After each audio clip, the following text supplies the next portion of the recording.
for failure. I was just gonna say, and Mari's starting off the podcast distracted by separating stickers right now. So I'll start. Welcome back to episode 67. Guys, I got a pack of mental health stickers from Amazon. Also, shout out Bree. I know that's still in my old laptop. Bree got us this sticker with a bunch of other really amazing stickers. And I just saw it and I was like, oh, Bree. Mm-hmm. Okay, I'm scooping them up. Well, Marie cleans up. I'll let you guys know what we're talking about today. So Today we are talking about this notion, theme, subject of toxic positivity. Yes, this is an open discussion podcast episode. This is not going to be an episode where Steph and I are kind of like attempting to teach something. I think that this is going to be us giving our opinion on it, kind of like the Roe v. Wade that we discussed for our subscribers. If you want to know what I'm talking about, you should go subscribe. It's so cheap, cheaper than a cup of coffee. You can literally just forego a frappe. Who even drinks frappes anymore? I literally, are those still things? Do people get those? But anyways, you can just forego one coffee for the month. Yeah, for the month, not like a day, for the literally whole ass for month. the month. And you can get all of our content. But anyways, I digress. So this is more so just going to be kind of an exploration and us just having an open conversation about it. Yeah, I just wanted to say that just because we were kind of starting to discuss it before we came on and I was like, dude, let's just start recording and just put our thoughts into it. Mm-hmm. So this idea of toxic positivity comes from when you hear people, and they're expressing their feelings or going through a hard time. And then you hear somebody say like, well, happiness is a choice, or everything happens for a reason, or just look on the bright side. Like there's always, something to be happy about. Here's the thing. Let me just do one more. God gives his hardest battles to his strongest warriors. I can't with that. Oh! If you don't take your motherfucking religion and get it out of this motherfucking space. Anyways. Here's the thing. Are those things kind of true? Yes. It is the delivery that matters. Timing and delivery and tone are everything. So if like my mom just died, I don't want to hear Mari say everything happens for a reason. Like, for what reason does my mom have to die? What? Stephanie, happiness is a choice. That's not the time or place to give me that information. This too shall pass. Right. On the flip side, are mantras really powerful things that you can utilize for your mental health? Absolutely. Yeah. Absolutely. And maybe 6 to 10 to almost a year later, 6 to 10 months, maybe a year later, that's when we start to maybe insert some of those mantras and help coax or help support our friend, partner, whatever, move through maybe a stage of grief or a loss that they've had. And it could be a loss or grief about anything, right? It doesn't have to be about losing a person or an animal, but like losing a job, losing status somewhere, whatever it may be. But like maybe after time has done some passing and it's allowed maybe the scab from that wound to scab over, we can enter in some of those. But when somebody has this fresh, raw situation that they just went through, what would be so helpful, statistically speaking, is to sit and be in vulnerability with them, to empathize with what they may be going through. I'm not asking you to say, I understand what you're going through. But just to acknowledge this must be a very hard chapter for you. This is a very hard season for you. I'm sorry that this is happening. It costs $0 to be validating. I just want you guys to know that. It's free. It's free 99. So free 99. Yep. Free 99. And you can use it as much as you want. Yes. The endless amounts. So it's never ending. And also nothing will happen if you're being validating. No. That's it. You're getting positive karma back to you. That's it. People who use toxic positivity as like a constant, right? Of like, there are people in the world that function as like, everything happens for a reason. I just have to believe that. It's because they're not comfortable with being uncomfortable in these hard emotions. Yeah. Right. Yeah. I feel like we're all stuck in that change state. Yeah. Everybody's just joy from inside out. Okay, but we got to keep moving and it's going to be great. And we're just going to keep moving. And once we get back, then things will get better. And you're just consistently setting your happiness on the opposite side of these goals or dreams or hopes or situations. Or once I get through this, I'll be okay. Like whatever those are. When in reality, like sometimes life really does suck. And sometimes it hands us really difficult cards and really difficult years. And acknowledging the fact that that's happening to you is okay. I think the important aspect is acknowledging it, resonating with it, and then proceeding forward, right? We're not building a home there. We're visiting grief. We are visiting sadness. We can visit depression. We're not setting up shop there. It's attempting to validate and understand that those feelings are very real for you. You're experiencing them. However, we're not going to continue to just stay there. What frustrates me is people taking this idea of toxic positivity and fucking running with it and viewing everything as toxic positivity because they want to be cynical about the world. For example, you practice gratitude every fucking day. Every day. That's not toxic positivity. No. That is shedding a light on the things that you are grateful for and bringing that to the forefront of your brain so you're not consumed by the shit that's going wrong in your life. And feel free to argue with me. You're not going to win this argument. Oh no, argue all day. I got left and right. I'm going to hit you with the hook. Like you're not going to win. You're not going to win. The people, I've had that discussion with clients before. Well, isn't that just toxic positivity? I said, no. I said, I'm not pushing this belief or this practice on agenda. I'm not pushing any of this on anybody else. What I am doing is attempting to find neutrality in my day because at one point in my life, I was an extremely negative person and that consumed me. Yep. And it didn't feel good. Yep. And even now, and I'm positive that some of the physical reactions and things I've experienced were exemplified by the fact that my mindset was so awful. Sure. Because there is a brain to gut connection and that you like the way that your brain is thinking and seeing and viewing everything does take a toll on your body's immune system and how it functions. And I realistically do think that my body does not tolerate stress well. Having celiac disease, it's an immune disorder. And then also the possibility for me to then step into RA. You have RA. Our bodies do not tolerate stress well. We know immediately when we're stressed. It serves me no purpose to sit and focus on all of the shitty ass things going wrong in my life, in the world, in like what I can't control. Yeah. Because then it just internalizes as all this physical stress, which it's not good for me. It's not. So I'm not choosing to be an ostrich. I'm not burying my head in the sand and being like, I'm acknowledging what's within my control, what brought neutrality to my day. And you know what? Some days are just a fucking wash. And I will write that as my gratitude. Today is a wash and I will go to bed and reset. That's my gratitude some days. I'm not like, I'm so thankful for the moon and the stars and Jesus and being here. Like, it's not, there are realistic things that make my life easier. Sure. Well, and thinking about things like, so Mari and I use the Marco Polo app where we just like video back and forth all day. That's how we communicate constantly because it's easier. And for the past 2 weeks, there's been rough days where we're just fucking mad, where we're like, everything is fucking, it sucks, right? Like so bad. For whatever reason, Mercury retrograde, the fucking universe, hormones. Let's just end the list there because it's endless, right? Dude, so bad. And in Marco Polo's, we'll both be saying out loud, like, I have the ability to change these thoughts. That's not toxic positivity. That's a factual statement. Yes. I have the ability to say, I don't want to think like this today. I want to think differently. That is a fucking choice that I have the power to make. Absolutely. 100%. And if you would like to perceive that as toxic positivity, then that's on you, homie. That's your perception. That's your perception. Here's the thing. I can acknowledge that different points of view exist. I don't have to agree with them.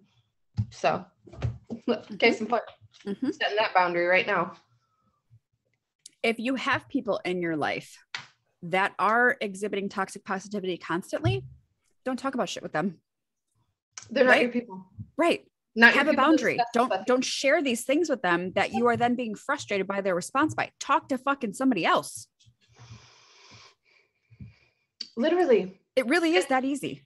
And acknowledge too, like I've also found like, I'm not sure how this ties in, but I can just like feel I feel like it ties in that when you're in maybe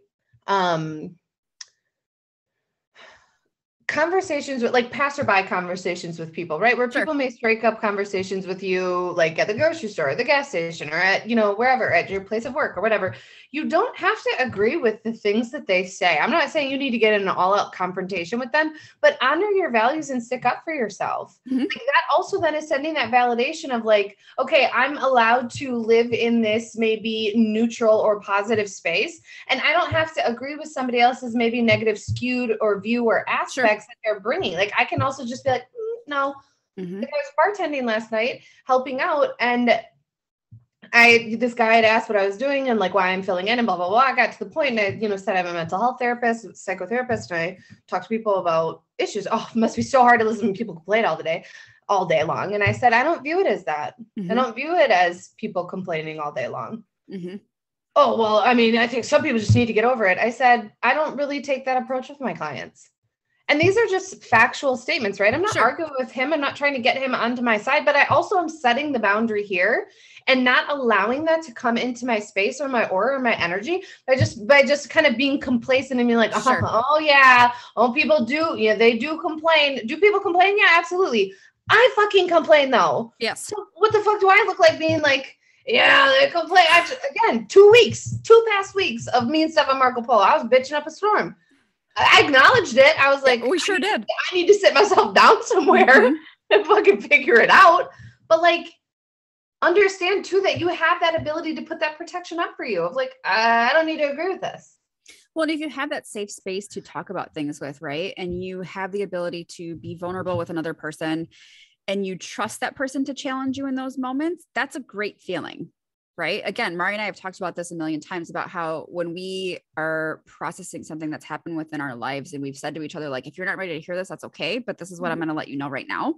Or are you at a place where just things feel really shitty and you need validation? That's okay too. We don't really have to ask each other that anymore because we know. Right. But I think that it's respectful to say like, hey, if you're not at a place to hear this right now, that's okay. That's why we say that on this podcast. Like if this is too much for you and you are finding offense to it, or you're like, I don't fucking agree. That's okay. Pause it. You don't have to. Pause it and come back. Yes. And I even think to the point, Steph, I don't even think it's just that we know that about each other. I think we're very good at verbalizing. I just want to be heard on this. Yeah. I'm aware that I'm thinking irrationally. I'm aware that I'm in my emotional mind. Like we'll say that out loud, which is extremely helpful. And I'm not saying that whatever, I'm not even making the judgment. You can internalize it however the listener wants to internalize it. I think it is super healthy for you to create those moments where you're saying that out loud for yourself, right? Sure. Like you're marking that, because to me, that's creating like a mindful moment of the present body experience that you're going through of like, okay, I know that I'm choosing to be emotional at this time. That's what I need. Or I know that I'm choosing to set a boundary and that's very healthy for me. Whatever, like marking that out loud and verbalizing it. Like even the times when we're like, okay, like today was the worst. Okay, I know that's being dramatic. It wasn't the worst. Here's actually what happened. Like and going back into it and like expressing, what's going on. Like that to me is so important. You know what I think has been really helpful for, I think the both of us, I mean, I can speak for myself, but I feel like you would agree is I now have the ability to say, I just want to be sad about this right now, but I don't live there. Yeah. 10 years ago, I would live there for like a month and a half. Yeah. There was a house. You know what I'm saying? Like I set up shop. I'm not leaving. I'm going to stay here. Mine was passive aggressive. Oh, absolutely. Yeah. Where now I can be like, today I just need to be sad and tomorrow I'm going to be okay. Cause I'm allowing myself to feel those things and I'm allowing myself to realize, wow, I can feel those and my world's not going to fucking crumble to the ground and I'm not going to feel like a piece of shit. I'm going to feel sad and realize I'm still okay. Here's the thing. How much faster do you move through it when you acknowledge that you can be sad and you can accept that it's happening. And then the next day you come through it, right? Yep. It's wild to me. If you keep pushing this shit away and keep ignoring it, and that I think that's eventually what turns it's either you're turning into like cynical bitterness or it's turning into that toxic positivity of like, and you know what, it doesn't matter. I can keep moving. I can keep doing this. Like every day is a good day if you view it like that. Like, no, every day is not a good day. No. It's not.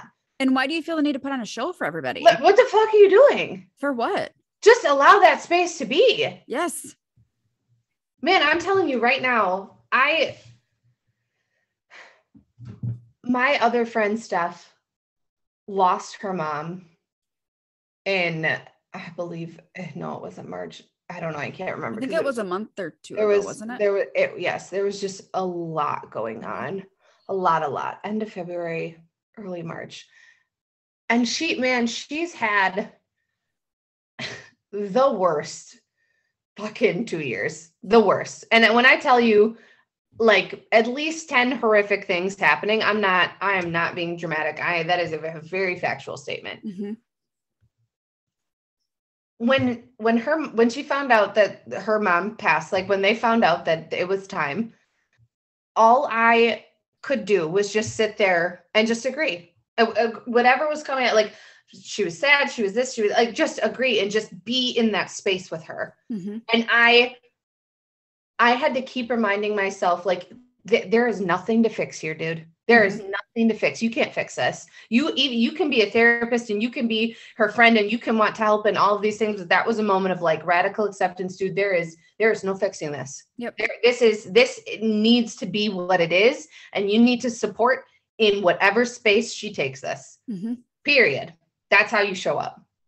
And I think that was such a eye-opening moment. One, just for our friendship in general, of like being in such a raw moment with that person and that just feeling so grateful that she even allowed me to be there and allowed me to be that person for her. But then also too, of just like the strength that she has carried this and like the grace, right? Everybody has their moments, and she just is really allowing herself to feel the emotions and then pause, reflect, and continue and pause and reflect. And it's eye-opening and humbling, right? But it just being in that moment and having that understanding of like, there's nothing to fix here, right? Yeah. How fucked up would it have been like, of like, you know what? God gives his hardest battles to shut the fuck up. Shut up. Just shut up. Sometimes that's the best advice too. When you want to be there and support somebody, shut up. Shut up. Just show up physically for them. Well, and I'm not trying to make like an all or nothing statement because that's not fair. I would say a majority of the time, I don't necessarily think people are being malicious with toxic positivity. No, when I you don't have either. a loved one who is battling, say, cancer, and they pass away, and their initial reaction is they're not suffering anymore. They're not in pain. They're trying to empathize with you in whatever way they can, but that can immediately be perceived as toxic positivity. Yes. Which isn't necessarily fair in that situation because that's not where they're coming from. They just probably can't even fathom what that fucking feels like. And they're trying to offer this sense of like hope for you. When like Mari's saying, all you had to do was shut the fuck up and give that person a hug. Well, and here's the thing, like, I can understand that may be people's immediate reaction of like, at least they're not suffering. Here's what you need to understand as the support person. You need to understand that in most situations, 8 times out of 10, what you are struggling with is feeling helpless. Yes. Because you are watching somebody that you love, that you care about, go through something and you can't fix it. You need to recognize, what am I in control of? Myself and how I react to situations. What do I think would be the most appropriate reaction to this? Is this something I can fix? 9 times out of 10? Nope. So then how can I control myself? I can be here to support. Yep. And that, please understand, I would love sentences or statements to be like, I'm here for you. I'll be here. I'm going to check in. I'll bring over food. Statements where you are making a point. You are not asking that person in the sense of like, how can I help you? How can I show up for you? They don't fucking know. They have no idea. They don't know up from down. So don't put another action step on them. Recognize, just those kind of statements. And you do, and maybe it's you drop a meal off outside. Here's the thing. If they don't need it, they don't need it. That's okay. Right. That's okay. But I think about things that you've been through recently where I've literally said to you, and we both said this to each other of like, I know nothing I say is going to make this better, but I'm here. Yeah. Right. Yes. I'm here. Like letting somebody know that you're here, but also like Mari said, taking the initiative of just showing up. Yeah. I think is pretty essential depending on the situation. Right. I think about being a new mom. What do you need? What can I help with? Can I come over and hold the baby? Right. Like there's so much, and a new mom is like, I have no idea. I'm sleep deprived. I feel like I'm going insane. I don't know. Yeah. I have one brain cell left. I don't even know where it is. I'm trying to find it. Yeah. I just wish more people understood that. I think I think social media has made this a much bigger point. Obviously, social media has made everything much bigger. And I think it's easier for people to assume that it's coming from a place of malice or just not a good place.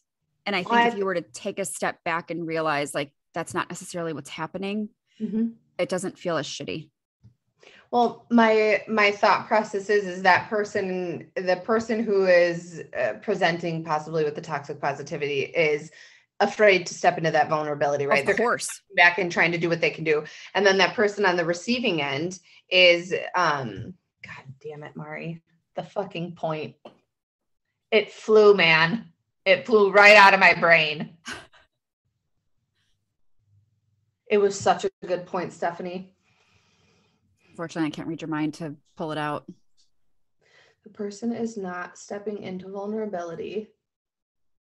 And so that person is putting up they're armoring up in their defenses. Like Brene Brown says, they're armoring up in their defenses and trying to protect themselves because this person is coming to them and it feels like this slight or this, not like an insult, but it feels like offensive. Yes. Right. Like, and so then this person armors up and puts the defense on. That's the point that I was trying to make of like Brene Brown saying that you're armoring up in shame of like, well, I shouldn't feel this way. I should get over this. Why can't I get over this? Versus like, if that person is just, I'm here. Yep. In whatever way that I can be, that's giving and allowing sometimes without even being said that like, you're just accepting that person in their space. Yep. That's what I was trying to make. Man, flew right out of my head for a minute. I had to grab it back in. Jesus. Ooh. Okay. Anything else that you want to add to this that you're thinking? No, I just want people to feel validated in their experience and also having insight and understanding into other people, right? Another possible point too is like if you are unsure of what to say, it's okay to pause and reflect. Like so if it's like somebody losing somebody or you know, like losing a job or breaking up somebody, maybe you don't know what to say in that moment. Take a couple of days, reflect, and then start your statement, text, letter, email, whatever that it may be of like, I needed time to reflect. I wanted to be intentional with my words, blah, blah, blah, blah, blah. And just explain that, right? Because people could internalize, oh, they're not messaging me because, you know, they don't care about me, blah, blah, blah. But here's the thing. I want to be purposeful with my words. I want to be intentional. I don't want to just be spewing shit out to you. That's not a fucking relationship. Yep. And that's also then you trying to show up as your authentic self. You stepping into that vulnerability to be authentic. Instead of what will people think if I don't respond right away? It's that I needed to make sure that I was intentional and concise with my words because this is a very emotional situation that this person is going through and I want to be effective. 100%. So, shout out, Steph. I love you, homie. You're doing great. You can find Steph at The Spooky Therapist. I am at BEA_XO11. We are at Rewriting Her Story Podcast on Instagram.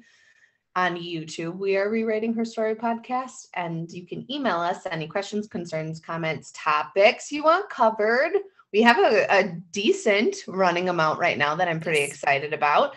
But that's it. I mean, we by no means are through summer. With topics to record. So please let us know at rewriting Passage with Ganson. Yeah, rewriting her story podcast at gmail.com. If there's anything that you'd like covered, we'd love to hear it. Thanks. We'll put it in our bags. Put it in our bags. Take it to the market and, you know, we'll open it up. Open it up for a topic, a discussion, you know? All right. Oh my God. So we'll see you later. Bye. Goodbye.